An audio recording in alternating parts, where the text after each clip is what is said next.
अपने बारे में बताइए पहले। मेरा नाम मनोज है। मैं लास्ट 15 ईयर से मैं मीडिया में ही था। पहले मैं ब्रॉडकास्ट कंपनी में था, कंप्यूटरनिक्स। उसके बाद एस एल श्याम।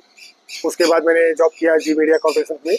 मैंने जी मीडिया कॉर्पोरेशन से पहले भी मैंने वॉइस ऑफ इंडिया में काम किया था और लगभग 13 साल मैंने जी मीडिया में काम किया।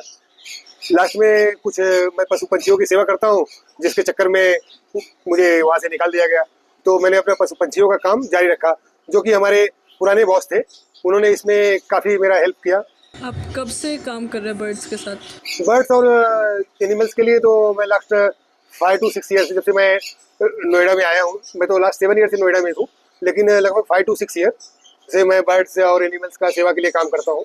आपने पहले कभी करा है एनिमल्स के साथ? नहीं, उससे पहले तो नहीं किया था। उससे पहले मैं जाता था लोगों के साथ, लेकिन उन्हीं से सीखा। तो उसके बाद मेरा भी इच्छा हुआ कि मैं भी इनकी सेवा करूं। तो उसी सेवा के चक्कर में तो एक रजनीश जैन जी थे, जो हमारी नौकरी खा गए। आपका डेली रूटीन क्या है इन पेरेंट्स के साथ?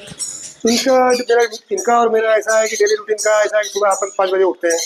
5 बजे उठने के बाद इनका साफ सफाई और इनका दवाई, और जो बीमार बर्ड है उनको अलग रखना, और जो सही है उनको उनका डाइट प्रोवाइड कराना। सुबह में क्या देना है, दोपहर में क्या देना है, उसके बाद शाम को क्या देना है, ये सब पूरा डेली रूटीन के हिसाब से अपना एक इनका फूड डाइट चार्ट तैयार करना, यही सब चलता रहता है दिन भर।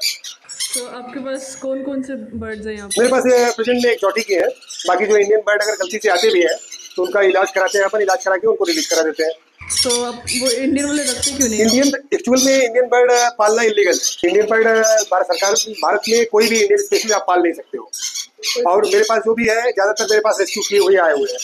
उस पर आपको अप्रॉक्सीमेटली 25,000 पेनल्टी भी हो सकती है, और मैक्सिमम मिनिमम आपको 3 घंटे से 3 साल तक की सजा हो सकती है। तो इसके लिए इंडियन बर्ड आप नहीं पाल सकते हो, क्योंकि जो हमारे इन्वायरमेंट में वो खुद से रह के खा ही सकते हैं।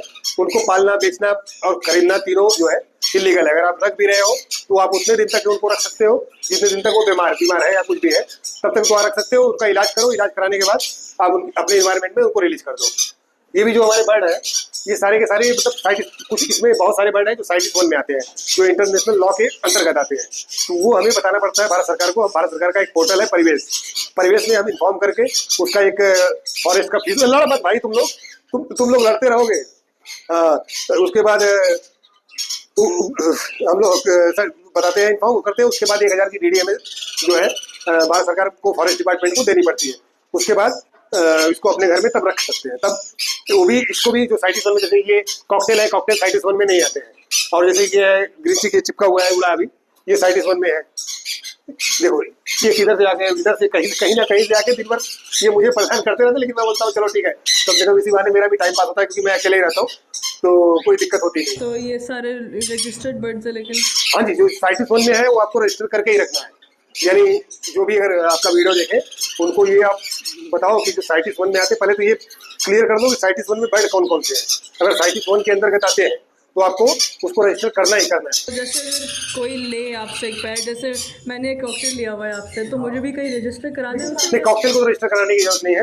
बाकी अगर जैसे आप ग्रीन चीक ले रही हो या कुछ भी ले रही हो, जैसे ग्रीन चीक है, आप कहीं से भी लो, आप इसका ट्रांसफर पेपर जरूर लो।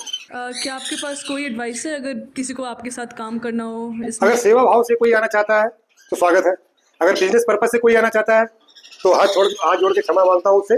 तो फिर अपना वो चना कुरमुरा या कुछ भी बेच के बिजनेस कर सकता है, या सोना चांदी बेच के बिजनेस कर सकता है। ये बिजनेस नहीं है यहाँ पे। हमारे पास तो कोई बिजनेस नहीं है, हमारे पास सेवा भाव है। अगर सेवा भाव से कोई आना चाहता है तो आ सकता है, उसका हमेशा स्वागत है। अगर वो बिजनेस पर्पज से आना चाहता है तो कहीं पेट शॉप खोल ले और बेचते रहे, क्योंकि यहाँ आपको इस तरह से बर्ड दिखेंगे नहीं पेट शॉप पे या कहीं भी। यहाँ कोई पेट शॉप नहीं है, ये यहाँ सेवा भाव का है। यहाँ तो आप मेरा इंस्टाग्राम और यूट्यूब पे देखते होंगे कि मैं जो इंडियन बर्ड्स आते हैं उनका इलाज करके मैं उनको अपने इन्वायरमेंट में छोड़ता भी हूँ। इनको भी मैं छोड़ सकता हूँ, लेकिन दिक्कत ये है, इसको हमारे इन्वायरमेंट में अगर हम छोड़ते हैं तो क्या होता है कि भारत सरकार के जो साइटिस वन कानून है उसके हिसाब से ये इनको हमारे इन्वायरमेंट में छोड़ना भी इलीगल है। अगर इनको हम अपने इन्वायरमेंट में छोड़ते हैं, इनकी जो बीमारी है वो हमारे बर्ड्स को, जो हमारे इंडियन बर्ड्स है, वो हमारे इन्वायरमेंट में इनकी बीमारी फैलेगी। आप कुछ बोलना चाहेंगे या कोई फाइनल थॉट या अगर आप कोई बर्ड पालना चाहते हैं या अपने घर में रखना चाहते हैं तो पहले बर्ड की पूरी जानकारी आप लें। उसके बारे में क्या खाता है, कैसे खाता है, क्या रखता है, कैसे रहता है, कैसे फ्रेंडली बिहेवियर रहेगा, ये सबसे पहले आपको ध्यान देना होगा। ये नहीं कि लाए और पिंजड़े में बंद करके रख दिए। हमारे पास भी पिंजड़े में कुछ बर्ड दिख रहे होंगे जो बीमार है या कहीं से मेरे पास आए हुए हैं, तो वो जैसे वो देखो मेरा सही है, ये नीचे थोड़ा सा ये कुछ बीमार है तो इसको मैंने अलग कर रखा है, और बाकी ये जो है बीमार है वो किसी और के हैं तो वो मेरे पास ऐसे आके पिंजड़े में है। बाकी जो मेरे बर्ड है सबके सब चारों तरफ आपको खुले ही दिखाई देंगे, क्योंकि ऐसा नहीं कि आप ये कैदी बना के उसको नहीं रखना है आपको। अगर बर्ड को अगर पालना चाहते हो या कुछ भी चाहते हो तो ये नहीं कि आप जेलर हो गए वो कैदी हो गया है। ये अगर एज ए फैमिली मेंबर पालना चाहते हो तब तो ठीक है, और उसके बाद आप खाली 100 पीस के लिए पालना चाहते हो तब तो मत पालिएगा। बस मैं यही करना चाहूंगा, इससे ज्यादा क्या बोलूँ आपको।